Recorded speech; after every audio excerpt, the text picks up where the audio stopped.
Today, we give our grades on the 2024 infielders, recap the AFL, and talk World Series. You're listening to the Bucco Bantr podcast, brought to you by the Just Baseball Media Network. Cue the music. Rockin' 101, she compliment my taste. Whiskey in my lemonade, cause I like the way it tastes. Best seats at the Pirates game, they let me run the base. Yeah, my time is like my money, cause I can't afford to waste. Wifey is a lawyer, take my date to my dates. Order steak by the plates, and in case after case, run my race at my pace, clear the grass of the snake. Adam, welcome back. Midweek episode. Baseball season's almost over. I hope it gets extended a little bit tonight, but we got a little bit of Pirate stuff to talk about today. Yeah, a little bit. Hanging on to the seat last night for the baseball season. Whew. I'm glad they pulled it off, man. I didn't want to sweep. I picked the Dodgers, but we need to extend it to at least 6 games. It has to be to 6, man. I was really hoping that it wouldn't be a sweep. This was a big series. First time since 1981 or 82 that the Yankees and Dodgers have met. And it's two historic franchises. Expected it to be a little bit more exciting. It feels like the win was taken out of the Yankee cells from game one, but you know, we still got baseball and we still have Pirates stuff to talk about, even though the Pirates aren't playing. Yeah, a lot of Pirates stuff to talk about. We're going to talk about our infielders today. Before we get into that, and we're going to talk World Series to close up the episode, the fan interference that happened last night. Have you seen anything like that? I mean, we see fan interference all the time that's incidental. It's usually never on purpose. That's probably the most unique fan interference I've ever seen. It was. I don't really know how to comment on that. Like, it was obviously like not right. No. But people are really up in arms about it. And, Mookie was a professional about it in the post game. I don't know if you saw his comments. Yeah, he's like, we lost. Doesn't matter. Yeah, he was a professional. I feel like other guys would have been like, yeah, the worst fans in the world, blah, blah, blah. But he was a professional about it. Appreciate that. And yeah, guys, don't do that at the ballpark. I don't know what else to say about it. I think it was 10 times worse because the way the guy looked. Like, he is like the epitome of a New York born and raised. He really is. He really was. I don't know. He pried open the glove, man. He pried open the glove. He got like a backspin on the ball to get it out. His other buddy's holding his arm. Like, it was a team effort. Wait, the best part was he was like telling the umpire, like, this is my territory. Like, he's just like, he's like, no, can't come past this line. Yeah. And then his buddy to the right, I don't even know if that was his buddy, was wearing a sliding mitt on his hand. An Evo Shield with sliding mitt. Just ridiculous all around. Like, it was, I got a chuckle out of it. I mean, it's funny. It's like objectively funny, but it's wrong. Very much so. I think there are the only people I'm getting annoyed with are the people that are taking it way too seriously. Like, hey, Mookie can handle it like a pro. We all know it's not right. We don't have to cry about it. Like, right. It is what it is. The guy spent like $1,500 on that ticket. He got his money's worth. One inning. It was the first inning. I know. The first inning, man. Crazy. I thought it was going to be like a ban from Yankee Stadium. They're like, no, you just can't come to the next game, and we're going to give him his money back. Which is like, I guess, the right move. But like, yeah, he won. Yeah. I mean, like, he got the fame. Yep. He'll have his 15 minutes. I'm sure he'll get a shirt or something like that. Even Gronk, I don't know if you saw that. Gronk went to college with him, and he pointed him out. Yeah, of course he did. He was just like, not surprising at all. Like, this guy was wild, and he would do anything to defend his teams like that. So I was like, ridiculous. Absolutely ridiculous. Let's talk Pirates baseball. We're going to go into infield grades this week. Scott, I'll get us kicked off here with probably the biggest one and the biggest question mark that we have in Ke'Bryan Hayes. You've heard us talk about a lot of trade speculation going into the offseason, whether Key is happy here in Pittsburgh. While all that may be true, we still have to grade him as a Pittsburgh Pirate. Yep. And we have to see how he's going to recover for next year. I gave him a D. The back issues obviously do not help. Yep. I can understand that and also give the grade at the same time. The regression in defense was also there at the beginning. You could tell something was off. He made a handful of errors to start the season. It's like, all right, well, Gold Glover, like, you expect him to go on this run, and it just didn't get going.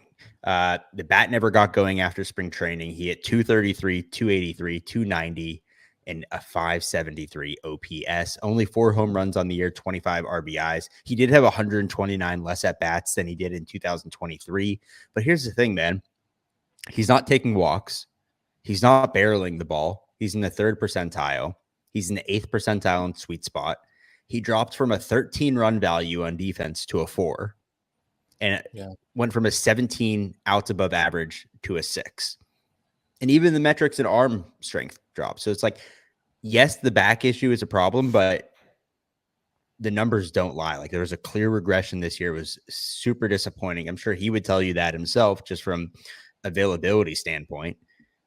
I mean, you saw it on his face every game. Yeah, absolutely. Ke'Bryan Hayes is a mystery right now. What he's going to do to contribute to this team, or if he's going to be on this team, I don't know. I have to give it a D, and a D might be generous considering the year that he had.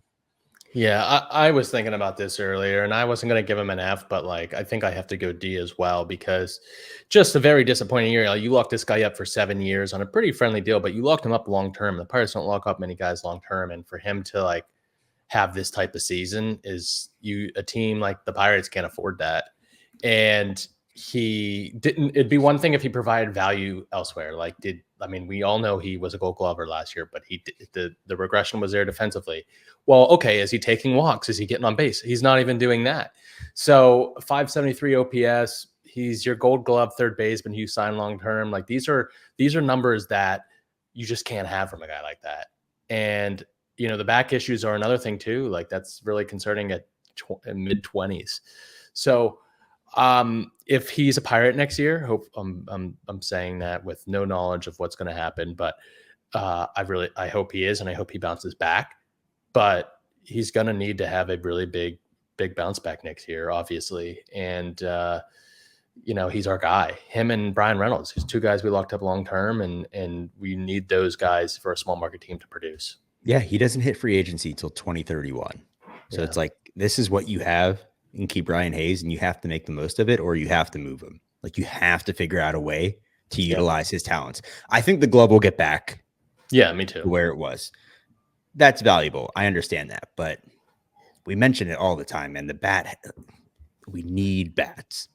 And having a third baseman as a defensive specialist only takes you so far. I don't want to put like value on like okay, your corner guys need to hit like home runs, or they need to like slug, but we're talking about the Pirates lineup here. We need bats, and you need a bat from a guy that you gave a massive contract to in Pirates terms.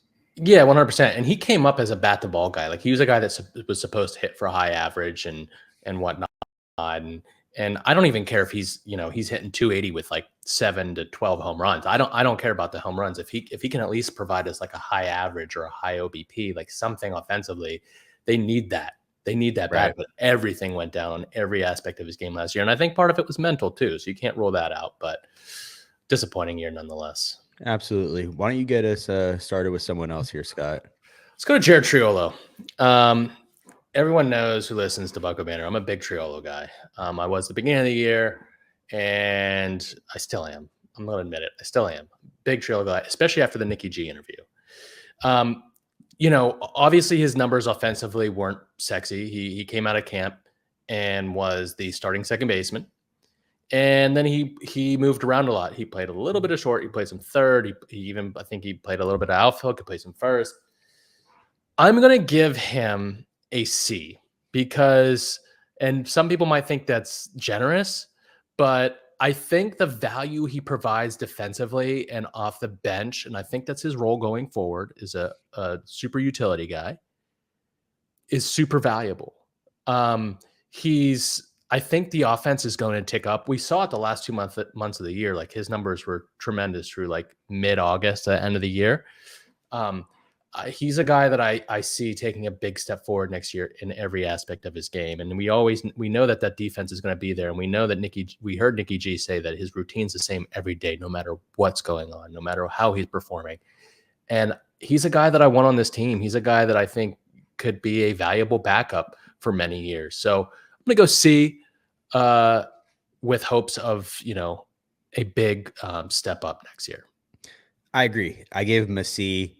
He's 2 years away from ARB. Mm-hmm. So if you're able to develop Baird Triolo into a solid glove and a bat to ball guy in those next couple of years where he's coming off the bench or playing where guys aren't, I think that he could probably be like a B player for you at the end of the day. We don't need him to be a superstar, but he hit 9 home runs on the year. Like, you saw the adjustments at the end of the year. They were very clear. He started to lift the ball a little bit more. He's in the top percentile in launch angle sweet spot. So he's able to find that groove eventually. And like, whether he finds it hitting for power and slugging, or if he just gets back to his ways where he's bats a ball, high average, either way, like, he's very valuable to this team. And I mean, it's shown by him being up for a Gold Glove, right? We talked about it a couple episodes ago, like why he doesn't get the leeway or why people are hard on him. And you said, like, yeah, he doesn't put the ball in the seats. I think that's very fair, but we need to give him another year of pro ball. Like, we're way too hard on these guys performing right away and then trying to get rid of them. And I understand it's like, hey, we're trying to win now, but this is a homegrown guy. You talk about not being able to develop your own guys. This is somebody who you need to hang on to for at least 2027. Yeah. And make sure he's there and that he can contribute. I think too, first full year in professional baseball, a lot of guys do tend to hit some struggles, but he showed all the signs of a guy that's ready to take the next step. He ended the year really solid. And in a league where I firmly believe that pitching and defense wins championships, this team has a lot to be desired when it comes to defense. And I don't see a reason for parting with our best defender. When we were talking about the defensive player of the year when we gave out our awards at the end of the season, it was hard, but it was like Triolo by a mile. I couldn't think of anyone else to give it to because Brian didn't play a full season. He regressed, and we really, really struggled in the outfield, especially defensively. So I think this is your bright spot defensively, and this is a guy you don't get rid of right now. Absolutely. No, I think a C is a fair grade here, and you'd expect him to progress next year. Whether or not that's fighting for a starting role, I don't know if I want to see that necessarily going into 2025. We saw how that played out. Maybe he is a little bit more helpful coming off the bench. Maybe he's a little bit more helpful plugging in where a guy is not. And that might even be an outfield spot as well here. Like, right field, somebody needs a break, you can toss him out there. Like, he's that valuable on defense. Let's go to another Swiss Army knife guy in IKF. This one was tough for me. I only counted his numbers from the trade on. So I didn't count anything from Toronto.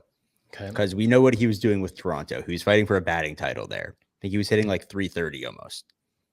With the Pirates, he hit 240, 265, 322 with an OPS of 587. He only had 3 walks and 208 at-bats. Yeah. 3 walks. Not a lot of Ks either. So, like, he's putting the ball in play. Yeah. And, like, you could very clearly see that from watching him. 1 home run, 10 RBIs. He had 7 home runs with the Blue Jays. When you trade for a guy like IKF, you assume he's going to provide value like a Triolo does, playing third base, playing shortstop, playing second base, maybe some center field. Hell, he could be an emergency catcher. Like, he's that valuable all around the field. But he became an everyday guy at shortstop because you had the move with Cruz to center field. And you get exposed like that, right? Like, the arm is not there. It's just the bat it's like I kind of like talk about it like Connor Joe, right? People saw Connor Joe in the beginning of the year and it's like, why isn't he playing more? And then it's like, as you let him get those everyday reps, it's becomes very apparent why he doesn't play every day. He's just not going to stay at that 300 plus guy. He's not a Luis Ariz. Right. I gave him a C-. I've been very vocal about this. I don't think IKF was the right move for this lineup. We needed bats. I understand they got somebody who was hot at the deadline, but he didn't provide. He's not generating runs. It comes down to generating runs, getting guys on base. He just does not do that. If IKF's on this team next year, great. He shouldn't be the everyday shortstop. He should come off the bench, or he should play where somebody else isn't. And he should be like a 6 through 9 guy. Or if not, you can put him in, you can get away with him in leadoff and getting on base. That's also fine, but he's also not stealing a lot of bags either. I think a C- is a fair grade for him. See, I'm kind of regretting my grade now because I did it as an inverse of Triolo. So I gave him a C as well because I thought while Triolo didn't maybe provide the offensive results, he provided the defensive results. And so I did the inverse with IKF. He provided the offensive results. But I'm looking at the slash line here with the Pirates. It's lower, much lower than I thought it was. I knew he struggled when he came over from Toronto, but I still thought he put up at least a little bit of a higher average here and on base percentage. He only had 3 walks. It's crazy. Yeah. So, I'm going to stick with my C just because I think IKF in, worst case scenario could be a really solid 9-hole hitter that turns the lineup over and maybe, puts bat the ball and is able to maybe move runners, but he wasn't doing that here. I still think he's shown over a larger sample that he can do that and has done that. Again, though, I don't know what his role is next year. He's kind of a mystery guy for me. Is Triolo's a super utility guy as well? We don't have an everyday shortstop, and I think we both agree that he probably shouldn't be the everyday shortstop going into 2025. So the arm's bad, man. The arm is not good. Yeah, and I mean we already saw him have an everyday shortstop role with the Yankees, and we saw how that went. So I'm going to stick with my C.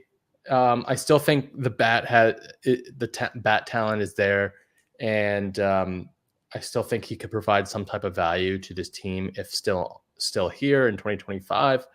But definitely needs to improve from the slash line from the second half. Yeah, I agree. Let's go into Nikki G. I'm wearing my Nikki G shirt, Bucco Bantr shirt. Get it on buccobantr.com. Nikki G. This was a revival for him this year. I gave him a B+. I gave him a B+ because I think he established himself as the Pirates' second baseman of the future. And he looked good defensively, and he also obviously made a lot of adjustments to his swing. We talked about it with him in our episode 2 weeks ago. Go listen to it. I mean, a 270, 311, 398 slash line. I'd like to see that OBP a little bit higher, but still 270 average. He was probably one of the top 3 on the team. This team did not hit for high average. He had 7-8 home runs this year.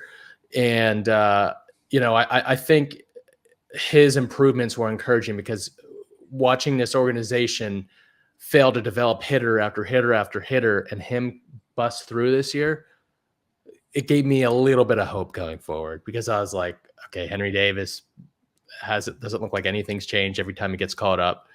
Nikki G struggled a little bit in his first call up, and I don't like to judge guys on their first call up. We had Peggy, we saw stints of Peggy, but Nikki G is a positive here with the player development department, and maybe not even be credit to the player development department of the Pirates, but still, I think he's a second baseman in the future. I'm really excited for him next year. I think he's going to have start off where he left off. He provided the surge to the lineup that you hoped the BDLC trade would have made happen, or the IKF trade. When he was called up, he was almost immediately leading the team in RBIs. He was hitting opportune hits at the right time. He had a couple of walk-offs, go-ahead RBIs. I gave him a B. I think a B. I had him at a B+. The only reason I gave him a B is because I think he has so much room to grow as a player. He's fast. Like, he has good speed. He only stole 5 bases. Like, I think that can improve a lot more. I think he can walk a little bit more, as you said, like the on-base percentage, get that up a little bit. He had 7 home runs. I think he could be a 15 to 20 home run guy. Yeah, me too. I mean, he's only 5'9", 190, but the hands are so quick. And if he runs into one, he shows that he has pop. I think that was hindered a little bit by his IL stint. When he came back, he went on that drought of not hitting one until the last couple weeks of the season. Yeah. Only 7 errors on the year, 5 at second base. He played some shortstop as well when we needed him to. He played a little bit of third base, +2 outs above average. So like he's been solid defensively, and that's another area where he made improvement. So like who's to say this guy can't improve even more? Like that adjustment already is very, very tough. Yeah. Not a lot of guys can do that. You just mentioned Henry Davis. There was zero adjustment, zero feel for what he needed to work on. Nicky G found that out, and he was able to capitalize on it. And I agree. I think he made himself the second baseman of the future, and there is a lot of room for improvement. I'll stick with my B. I think a B+ is very fair, though, because he is an everyday guy and because of how he bounced back from that debut. But I'm excited to see what he can do in the future. Yeah, same, man. I'm really excited. And I really like what you said there about his swing and his potential to be a 15 to 20 home run guy, because I totally agree, man. I think there's more in that tank, and I'm excited to see him in 2025. Yeah, absolutely. Let's go to the complete opposite in Rowdy Tellez. And I know Rowdy and Nick are friends. He mentioned it. They were out bow hunting. Oh yeah, that's out there in Texas. I gave Rowdy a D, and I also struggled with this one because I'm like, I could easily give him an F here. This is like one of your big free agent signings. I could have given him a D-. I gave him a D because he was a good locker room guy that everybody seemed to like him. He was a vet presence on the team. I know he's going to be remembered for saying like, hey, we don't boo here. And like, it's 2 weeks into the season. He doesn't really know like the Pittsburgh area, the Pittsburgh people, what we've been through as Pirates fans. That being said, and he also had his moments in the season, right? He hit 13 home runs. How many home runs would you expect Rowdy Tellez to hit this year? That's what I was going to bring up, because that's what we signed him to do. I was hoping 20 plus at least. And he hit one in the opening series against Miami, and then he went on an extended drought of not hitting one. So, I mean, like, you want him at a minimum to hit 20, right? The ceiling for him was what, like 30, 35 that he hit with the Brewers. So it's like, I was skeptical that was even going to come close to that, but it's like, all right, maybe we're adding another 20 home run bat. Didn't happen. 243, 299, 392, 691, 13 home runs, as I mentioned. Only 56 RBIs, Scott. Platooned most of the year, so he's not an everyday guy. Third most Ks in his career at 89 strikeouts. Worst season defensively in terms of run value at -4, and his worst season in terms of outs above average. All around, it was a bad signing, and most people are going to remember Rowdy Tellez in a positive way because of what happened to him at the end of the season and how the Pirates did him dirty. So went out with a little bit of a bad taste in his mouth. And I know he said he wanted to come back. I don't want Rowdy Tellez back. No. If it comes down to it and the Pirates are not able to make the right move, or like they miss out on free agency and it's Rowdy Tellez or Jared Triolo, I'm saying, hey, Jared Triolo, you're our everyday first baseman now. Like, you cannot keep doing the same thing over and over again with a guy like Rowdy unless you're paying him like $1 million, $500,000. Yeah, like it's not worth it. Failed experiment. I gave him a D just because, like, in the middle of the year, he kind of got it going a little bit, and we had that glimmer of hope, but it just never worked with the Pirates. I'm gonna go D as well. I appreciate his contributions as one of our best relievers in the late stretch. That too. But this is a guy that the signing never made sense from the beginning. Like they had Carlos Santana right in front of them. They could have brought him back. He was a plus defender at first base. He was a better bat. Everything was better all around player. Rowdy never made sense. Rowdy would have made sense 3 years ago when they were tanking and horrible, but this signing never made sense from the beginning. 13 home runs, that was really disappointing. He was a guy that we signed. You sign a bat like that for 20 plus home run, output, and we got 13. And like you said, he went on a stretch from like mid-April till June that was like one of the worst ever. So appreciate his locker room presence, and I know the fans really rallied behind him at times, especially at the end of the season. But I'm not expecting Rowdy Tellez to be in a Pirate uniform next year. I hope there's a better solution at first base. If it's Brian Reynolds, if it's some free agent platooning with him, I don't know. But I don't think it's going to be Rowdy. Rowdy Tellez and Noah Hiles, same birthday. Really? Yeah. Noah Hiles. I'm going Noah Hiles. No, there's not even like you're going Noah Hiles at first base? Yeah, okay. For sure. No, I hope you have a first baseman. Absolutely. Let's you want to move on? Let's do it. Let's do Connor Joe. He was the platoon guy. He also played some corner outfield, obviously. I feel like Connor Joe is notorious for starting every year really high, and he always ends the year in a high 230 average. It's like 238. He's like Chris Davis, who hit like 244 for like 4 straight years. Yep. So I'm going to give him a D, just a straight D, because he's a guy too that I think we can move on from. We gave up Nick Garcia for him. Nick Garcia was in that draft class with Jared Jones and Nicky G. And that, didn't cost us much, right? And he was a major league bat who could come in, play some outfield and first base. And he's streaky. He goes on streaks. He definitely starts the season hot, but through 162, he slows down dramatically.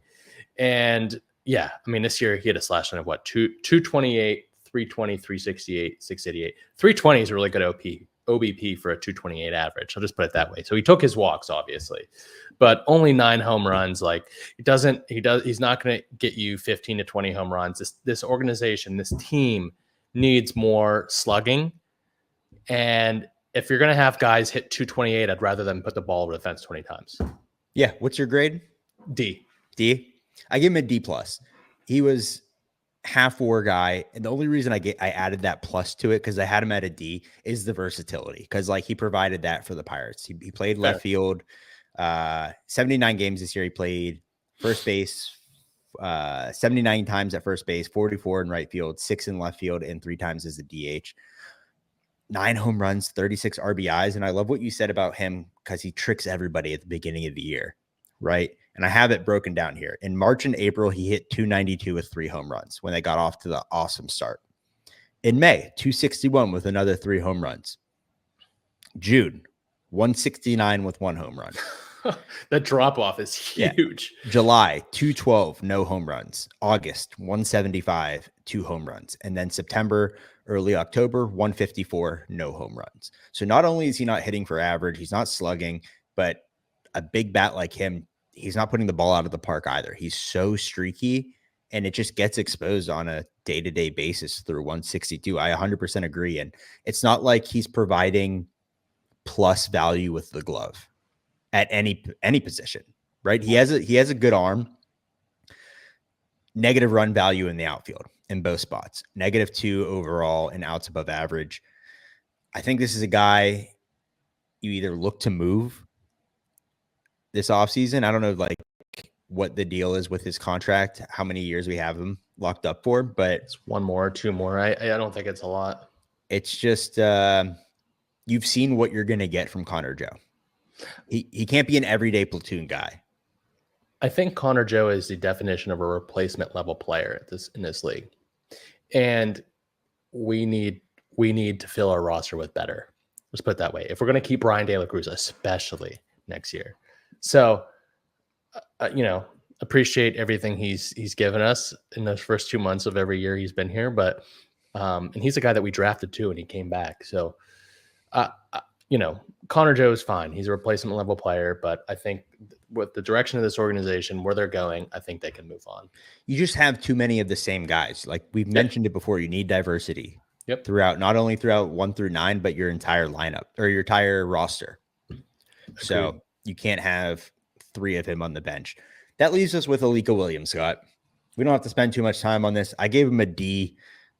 37 games this year, 96 plate appearances. Alika Williams is what he is, right? 207, 242, 299, 528. I could easily go D- F, but like, what's the point, right? Like, he is what he is. He's a AAA guy. He's going to be able to provide, a couple weeks at a time when you have injury. He has a solid glove. He can play shortstop. He can play second base. It's just Alika Williams. Like, that's how I put it. It's Alika Williams. I gave him a D+.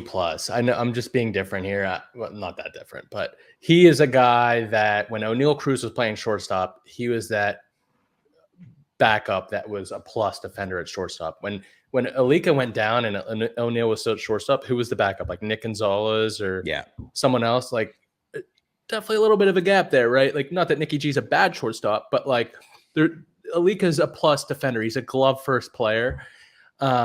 So I think he can carve out a career as a quad A type player where he comes up and spells guys in late innings as a defensive replacement, maybe on a lower level club.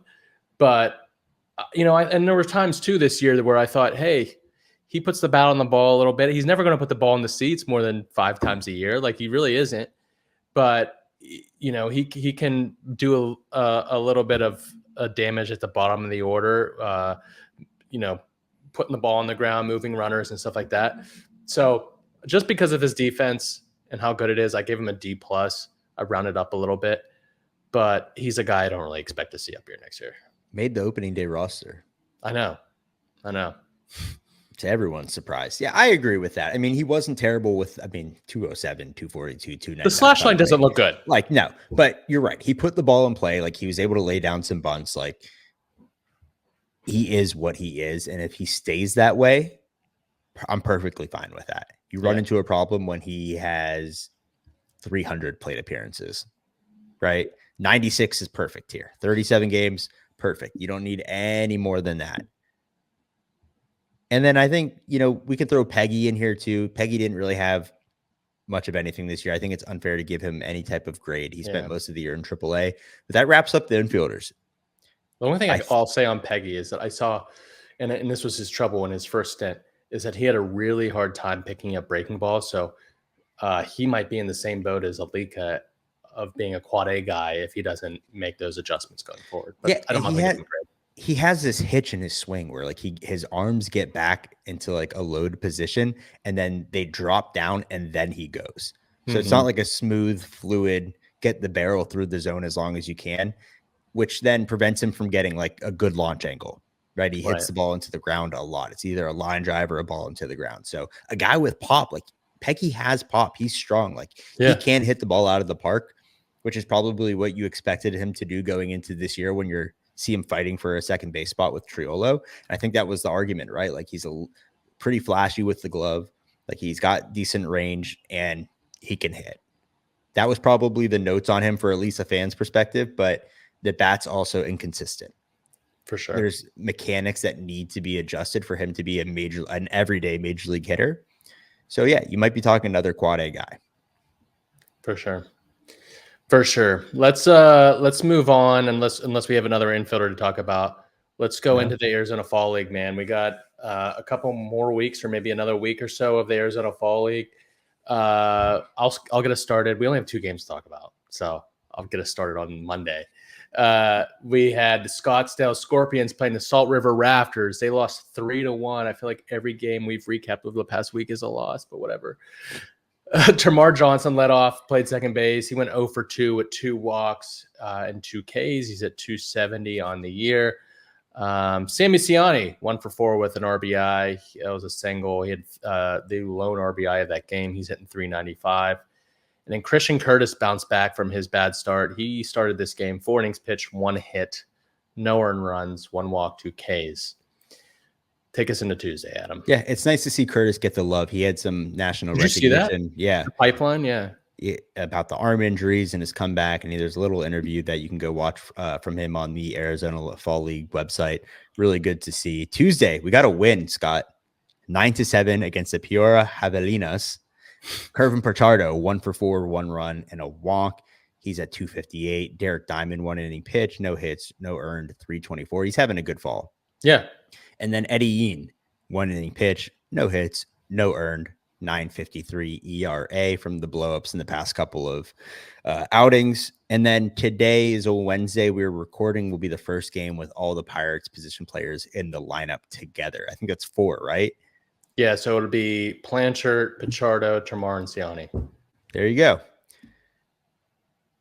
And then additionally, this could be Tremar's last Arizona Fall League action because he is going to be joining Team USA in November. I don't know where Team USA is playing and in what cup or tournament, but he's going to be playing for Team USA in November. So this could be the end of his Arizona Fall League action. Good. Well, I think he had a good fall. For sure. For sure. It was definitely needed, and he's going to get continued reps going into next year. And I think you'll see him start out in Altoona. I expect him to have a good camp and hopefully finish the year in Indianapolis. Staying healthy, that's been a big thing with him, right? Is the hamstrings kind of blow every once in a while. You've seen him get a little bit injured here in the fall. He was able to fight through it, but altogether a positive experience for the Pirates, all things considered. Scott, let's get out of here. Let's talk World Series a little bit first. Let's do it. Going into Game 5, probably Garrett Cole's most important outing of his entire career. I know he's pitched in the World Series before with the Astros. This is what the Yankees signed him for, this type of game. This is it, man. Like elimination game. Garrett Cole, you got your ace lined up against Jack Flaherty. How do you see this one playing out? I think the Yankees are going to send it back to LA for Game 6. I really do. I think the second time through this lineup against Jack Flaherty, the Yankees are going to, I don't want to say eat because I'm a big fan of Jack Flaherty, but I think it might be a bad matchup for them. I like Garrett Cole at home. It should be a good one, man. I think they're going to build off the momentum of last night. 3-1 apparently is the most dangerous lead in sports. So watch out. I think it's going to go back to Game 6. I really do. I agree with that. So. I think Aaron Judge finally has his moment tonight. Like it has to happen, right? It has to happen. Anthony Volpe got his moment. That was awesome. New York, born and raised, was at a Yankees parade, like starting shortstop, idolized Derek Jeter. That was so World cool. Series grand slam. Awesome. Judge is the captain, man. He has to have that moment. Like you're not, people are forgetting how good Aaron Judge is based on a small sample size of the postseason, and they're writing him off already. He has to have that moment. I think tonight is the night where he finally does it, which propels him to go back to LA for Game 6. It has to happen. Yeah, I would definitely agree. And I want to mention this. My college coach posted this on Twitter. It was a video of Harrison Bader. He was on the set yesterday for, I think, Fox, on the field before the game. And he talked about the state of the series. And his quote was, pitching and defense wins championships. Dodgers are doing a really good job of taking care of the baseball. And the team who gives up the fewest extra 90 feet because of defensive miscues will generally win the game, in my opinion. I love that quote. Like and you've seen it in this series. Like, yeah, Tommy Edmonds had an error or two at shortstop, but like the Dodgers have really, limited errors, limited mistakes, and they've capitalized on their pitching has been great. Except for yesterday, they had the bullpen game, but for the most part, their pitching has been great. They've executed every game plan perfectly. They haven't made a ton of mistakes, and they've capitalized on that offensively. They're moving runners, especially runners in scoring position. It's the little things that wins baseball games, right? And I feel like the Yankees, the big problem with them in this series is that they are living one, Aaron Judge, they're the MVP, AL MVP. Unanimously is in a slump since like the middle of September. The Pirates struck him out 5 times in one game, right? He hasn't hit since like the middle of September. But also, they live and die by the long ball. And while I think it's important, we've talked about this in the playoffs while recapping the playoff games. Well, I think it's important to put the ball in the seats because that was the difference between the Yankees and the Guardians. The Dodgers put the ball in the seats, and they have a diverse lineup where they spread the ball all over the field and they don't make a lot of mistakes. So that's been the difference in the series, in my opinion. Aaron Judge is plus 230. He has the highest odds or the lowest odds to hit a home run tonight. It's going to happen. It has to happen. Like, it's gonna happen. Vegas knows it. And last thing I'll close out on, Shohei's clearly hurt. I mean, like he's running with one arm. Did you see him holding his, like, to keep his shoulder in place? He's like holding his jersey like this, like real tight. while he's running. Yeah, it's crazy. Yeah, like so, crazy. like the arm is. He still got a base knock last night. I think you just have to stay away from the zone from him. You can't allow him to just keep his arms close to him and turn on something, because I think extension's a problem there. Like he is clearly hurt, which is going to work in the Yankees' favor. But Aaron Judge tonight, home run. Yankees. And Juan Soto didn't have a good game last night, but the key for the Yankees is 6 through 9, 5 through 9. Putting in some type of value there with Volpe and Wells last night. That was the difference maker. Right. So that Wells bat flip was awesome. That was awesome. Really good. All right, let's get out of here. As always, we appreciate you listening. Go follow us on socials. Go check out the video on YouTube. Make sure you subscribe so you're updated on the latest episodes. They come out multiple times a week. Leave a comment. Like the video. Download the episode. If you're just listening, leave a 5-star review. And until next time, raise it. Raise it. Rockin' 101, she compliment my taste. Whiskey in my lemonade, cause I like the way it tastes. Best seats at the Pirates game, they let me run the base. Yeah, my time is like my money, cause I can't afford to waste. Wifey is a lawyer, take my date to my dates or the steak by the plates. And